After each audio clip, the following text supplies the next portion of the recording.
नमस्कार दोस्तों, स्वागत है आपका हमारे चैनल पर फिर से एक बार नई कहानी के साथ। तो चलिए बिना समय गवाए कहानी को शुरू करते हैं। नेहा सजी सवरी अपनी भाभी के कमरे में बैठी हुई थी।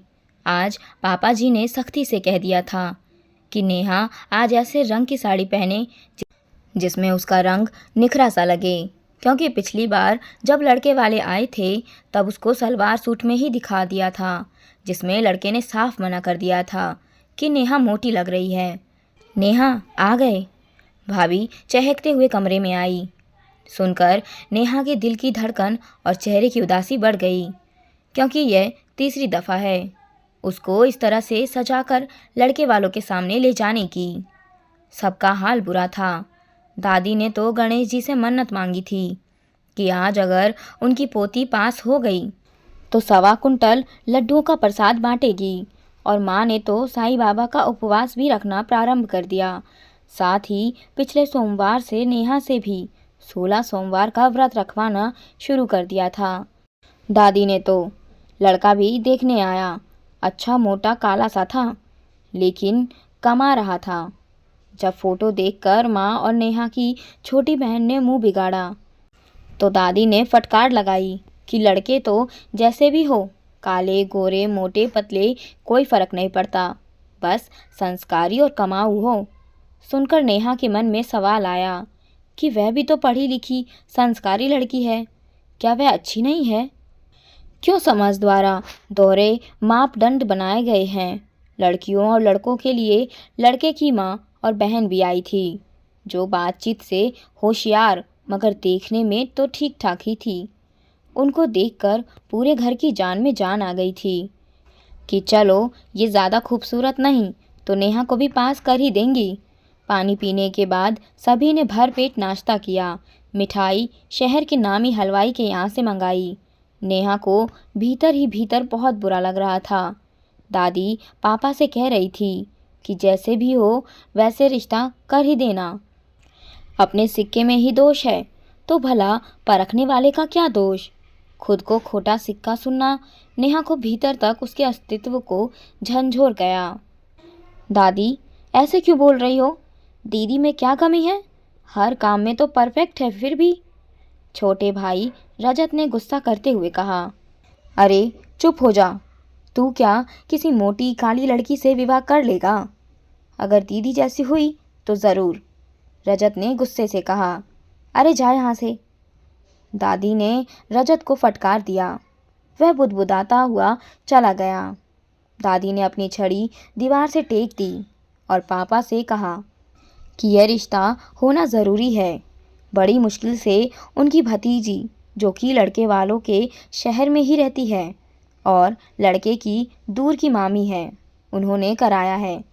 हाँ अम्मा, मगर किसी से ज़बरदस्ती तो नहीं कर सकते। लड़के वालों के पता नहीं कितने भाव बढ़े हुए हैं, सबके रेट फिक्स हैं। पता नहीं क्या होगा इस दुनिया का। पापा ने परेशान होते हुए कहा। आज कर रहा है तू बड़ी बड़ी बातें, मगर योगेश की शादी के वक्त तो तूने भी खूब नखरे दिखाए थे। बहू के मायके वालों को भूल गया क्या? वह तो खूबसूरत भी थी। अरे माँ, आप भी गड़े मुर्दे उखाड़ने बैठ गई। गड़े मुर्दों से डर लगता है तो ऐसे काम करते ही क्यों हो? गायत्री देवी ने गुस्से से कहा। गायत्री यार तुम भी, मैं तो बड़ा परेशान हूँ। हाँ, सबको अपनी परेशानी ही बड़ी लगती है। लड़की का बाप बनते ही लाचारी और लड़के का नंबरदारी। वाह रे वाह समाज। दादी अब ज़्यादा आक्रमण हो चली थी। फिर गायत्री देवी ने दोनों को चुप कराया। देख, लड़के वालों को लालच दे दे, 1-2 लाख रुपए उनकी हैसियत से ज़्यादा का तभी बात बनेगी। दादी ने फुसफुसाते हुए कहा। हाँ, रजत की शादी में वसूल कर लेना। गायत्री देवी ने पति पर व्यंग तीर छोड़ा। सुनकर उनकी तैयोरियां चढ़ गई। पापा, वो लोग नेहा को बुला रहे हैं, योगेश ने भीतर आकर कहा। अगर इस बार नेहा को फेल कर गए तो बड़ी जग हंसाई होगी, दादी ने चिंता जाहिर की। नेहा की धुकी दोगुनी हो गई थी। वह बहुत ही घबरा रही थी। भाभी ने उसके सिर पर हाथ फेरा और कहा, दीदी आप घबरा रही हो, मुझे भी बहुत डर लगा था जब आप सब लोग। हाँ हाँ, अब आप बीती मत सुनाओ, जाओ भी इसको लेकर। दादी ने भाभी की बात को बीच में ही काट दिया। नेहा सिर झुकाकर चुपचाप जाकर बैठ गई थी। सर्दी के मौसम में भी उसके माथे पर पसीना आ गया। सभी उसकी ओर घूर रहे थे और आपस में इशारेबाजी भी। देखने आई तमाम महिलाएं अध्यापक या यूं कहीं हस्ताक्षरकर्ता बन चुकी थी। उन्होंने सबसे पहले चूल्हे चौके के बारे में बात की। कौन सी डिश बना लेती है, सिलाई कढ़ाई बुनाई से लेकर कंप्यूटर तक, ढोलक से लेकर डांस हारमोनियम और तबला तक, सबके बारे में पूछ लिया कि आता है या नहीं। लग रहा था मानो उनको बहू नहीं, चलता फिरता रोबोट या काम वाली चाहिए थी। लड़के का मुंह थोड़ा सिकुड़ा हुआ था, पहले से ही भालू जैसा था, अब तो लंगूर को और लपेट लिया। अरे भाई, मिठाई खिलाइए आनंद जी, नेहा पसंद है, दादी की भतीजी ने हंसकर सबकी ओर देखते हुए कहा। देखिए, इन्होंने कहा था कि आप बहुत अच्छे इंसान हैं, इसीलिए रिश्ता तो कर रहे हैं हम, मगर जो तय हुआ है उसमें थोड़ी बढ़ोतरी कर दिया जाएगा। वो क्या है ना, हमारे बेटे के बहुत अच्छे अच्छे रिश्ते आ रहे हैं। अरे भाई, बैंक में बाबू है बाबू, लड़के के पिता ने बेशर्मी से कहा। हाँ हाँ, आपको शिकायत का मौका नहीं मिलेगा, पापा ने खुश होते हुए कहा। आखिरकार नेहा की शादी हो ही गई। पापा ने पानी की तरह पैसा बहाया। कुछ लोग कह रहे थे कि लड़की ज़्यादा खूबसूरत नहीं है, इसीलिए इतना दिखावा किया जा रहा है। भाभी बाहर आइए, आपको कोई देखने आया है। भैया के दोस्त विमल और उनकी पत्नी रंजना। छोटी ननद पाखी ने भीतर आकर कहा तो नेहा की तंद्रा भंग हुई और वह एकदम उठी और उठकर साड़ी ठीक करने लगी। भाभी जी, ज़रा अच्छे से मेकअप कर लेना, रंजना भाभी बहुत खूबसूरत है, पाखी ने थोड़ा नाक सिकुड़ते हुए कहा। सुनकर नेहा को अजीब सा लगा। पूरा घर दहेज के सामान से भरा हुआ था। देखकर नेहा को बुरा भी लगा कि उसके पापा ने अपनी मेहनत से कमाई जमा पूंजी से इन लोगों का घर भर दिया और यहाँ का माहौल बहुत ही भारी था। ऐसा लग रहा था कि कोई खुशी ही नहीं है। अभी पिछले महीने ही तो बैंक का एग्ज़ाम दिया था उसने, अभी रिज़ल्ट आना बाकी है। सोच ही रही थी कि पता नहीं आगे क्या होगा। खैर, वह तैयार होकर ड्राइंग रूम में आ गई। उसकी सास ने पहले से ही सफाई देना शुरू कर दिया। भाई, हमारी बहू तो सांवली है, पाखी तो कहती थी कि रंजना भाभी जैसी भाभी लाना, मगर कहीं बात जमी ही नहीं, इन्हीं को आना था यहाँ।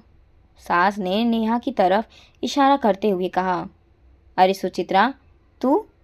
रंजना ने आश्चर्य से नेहा का हाथ पकड़ते हुए कहा। नेहा भी खुश होकर उससे लिपट गई। सभी आश्चर्य में पड़ गए। तुम जानती हो इनको? विमल ने पत्नी से आश्चर्य से पूछा। हाँ भाई, M.Com मैंने और सुचित्रा ने एक ही कॉलेज में से तो किया है। मगर क्या? सब एक साथ बोले। यह टॉपर और मैं पासिंग मार्क्स लाने वाली ही रही, और देखो इतना अच्छा नाम बदलकर सुचित्रा क्यों रख लिया? रंजना ने ठहाका लगाते हुए कहा। नेहा मुस्कुरा भर दी। यह ससुराल वालों की मर्जी थी कि सुचित्रा ओल्ड फैशन्ड नेम है, इसीलिए। कई बार तो नेहा को जब कोई आवाज़ देता तो वह भूल जाती कि जवाब देना है। तभी घर पर लगा लैंडलाइन फ़ोन घनघना उठा। हाँ भाभी, आपका फ़ोन है। पाखी ने नेहा को बुलाया। हाँ भैया, नमस्ते। क्या सच? मैं बहुत खुश हूँ भैया, नेहा चिल्ला पड़ी। वह भूल गई कि वह ससुराल में आई है। सब चौंक गए। क्या हुआ, कोई सलीका नहीं है क्या ससुराल में रहने का? उनकी बात सुनकर रंजना भी सक पका गई। वो मम्मी जी, मेरा बैंक में नंबर आ गया है, भैया कह रहे थे। अच्छी बात है, इसमें इतना कूदने की क्या आवश्यकता है? यही ज्वाइनिंग करवा लेना, सुबह को काम निपटा कर चली जाया करना। सास ने फिर मुंह बिगाड़ा। जी जी, मुबारक हो नेहा। सुचित्रा, आखिर तुमको तुम्हारी मंजिल मिल ही गई, रंजना ने नेहा को गले से लगाते हुए कहा। सुबह से कमरे में न झांकने वाला सुलंभ यानी उसका पति भी पास आकर बैठ गया।